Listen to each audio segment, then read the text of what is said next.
que nos trae los viernes Marcela Furlano.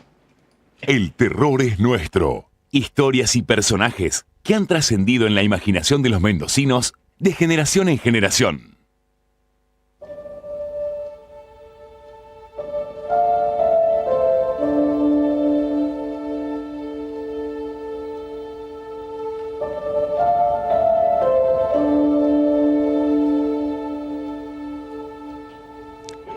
La geografía de la noche, en medio del campo, era una manta sucia.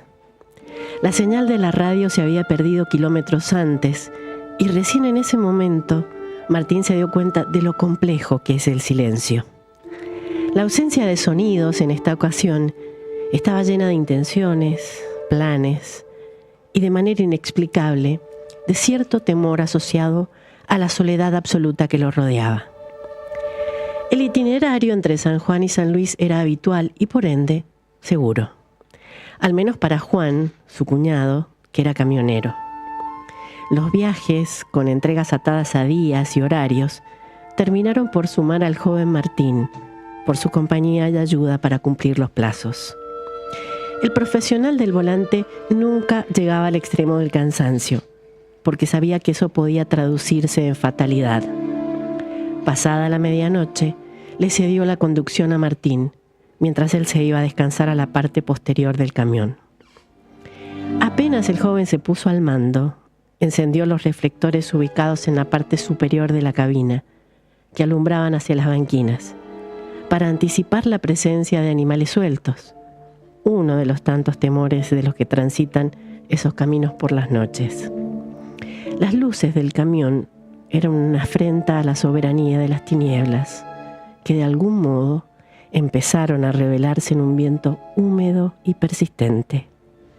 Detrás del viento, la soledad y el silencio, otro horror impensado se estaba gestando.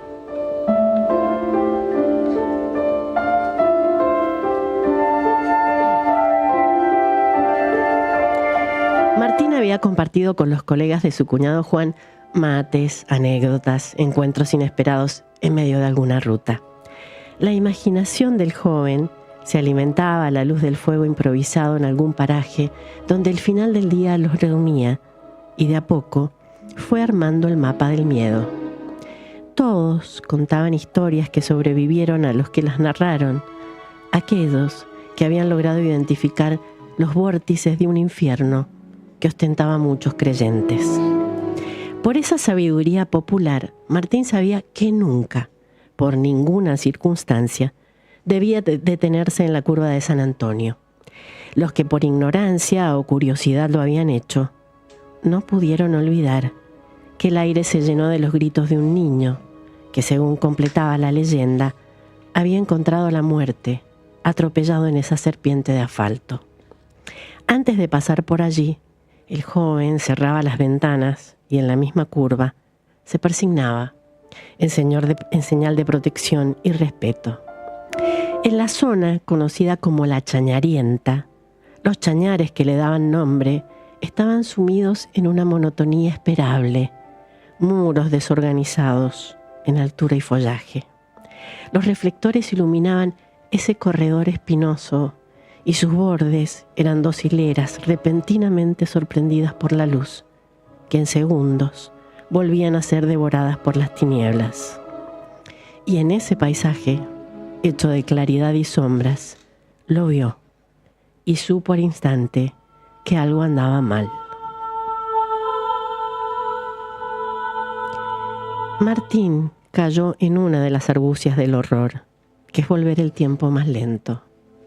La luz destacó a su derecha a la figura que se desplazaba entre los chañares, y allí el joven advirtió la primera anomalía.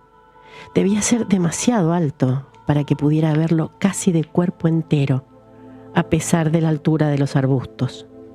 Tampoco parecía ser alcanzado por el daño que debían causarle las espinas. Tenía el cabello muy blanco, coronado por un sombrero de ala ancha que apenas se distinguía en la oscuridad. Su porte era extraordinario, demasiado grande para un hombre, demasiado pequeño para un dios. Su camisa clara concentraba la atención en su recorte opuesto a la noche, pero al ir acercándose, Martín vio las monedas de la rastra brillar con descaro, pequeñas luciérnagas de pelumbras. Los segundos en que el camión pasó a su lado se grabaron en la memoria del joven con la impronta que únicamente el terror produce.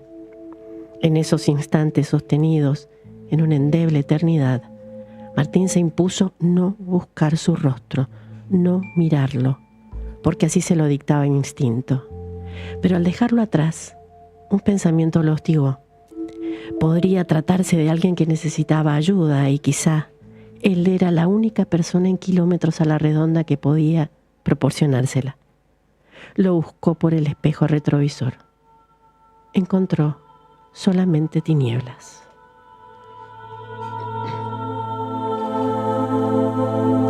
Manejó como un autómata hasta que advirtió el sol naciente y recién allí se sintió a salvo. Detuvo el camión en la banquina, aunque todavía quedaba un trecho largo para llegar a destino. Despertó a su cuñado y como pudo, le contó lo que había visto con todo detalle. Además de miedo, ¿qué pensaste hacer cuando lo viste?, lo interrogó Juan, apenas salido del sueño. Quise volver a buscarlo. ¿Y si era alguien que necesitaba ayuda?, respondió Martín desde la más absoluta sinceridad y con algo de culpa. Nadie anda solo, bien vestido y sin daño en medio de los chañares, fue la sentencia de Juan. Solo el diablo lo hace. Hiciste bien en no tratar de verlo a la cara. Lo interpreta como un desafío y es implacable con quienes lo provocan. Con cada una de las palabras de Juan, que volvió a dormir como si rozar el infierno fuera algo natural, Martín entendió que eran justificables su aprensión, el recelo, el miedo. También comprendió que el diablo se sumerge en nuestra naturaleza y a partir de ella nos tiende sus más sutiles trampas. Si hubiera sucumbido a la culpa de dejarlo atrás, ¿quién sabe el final que el maligno le habría deparado?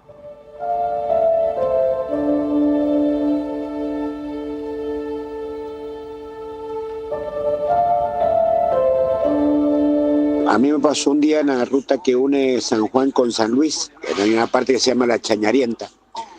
Iba manejando y la palabra te lo dice, ¿no? Chañares, chañara en la banquina, como de 1 metro de alto. Bueno, iba algo caminando, vi una figura, ¿no? A la distancia, en el mismo sentido que iba yo. Bueno, resulta ser que iba llegando y era una persona, yo creía que era un animal. Era una persona que imposible de caminar por ahí, por los chañares, digamos, por la banquina, por el alto de los yuyos, los chañares. Y me acuerdo patente, tendría 25 años, pelo blanco, sombrero de gaucho, camisa blanca, noche fría, sin abrigo. Me quedé con esa imagen porque cuando lo voy pasando justo al lado de él, digamos, con el vehículo, no pude mirarlo, o sea, miré, pero me acobardé, digamos, me asusté. En ese preciso instante digo, ya está, ya fue, miro por el espejo, ya no estaba más la figura. Y bueno, lo conté y me dijeron que era el innombrable que se suele aparecer en el campo vestido así de esa forma. Te juro que fueron los kilómetros más largos de mi vida. ¿Cuándo llegó este audio, Marcela? ¿Te acordás? Sí, hace unas semanas, más o menos. Y lo llamé a Martín y estaba felicísimo, estaba re contento. Ah, ¿sí? Porque nos escucha siempre, es más, decía, te escucho a vos y espero el resto del equipo.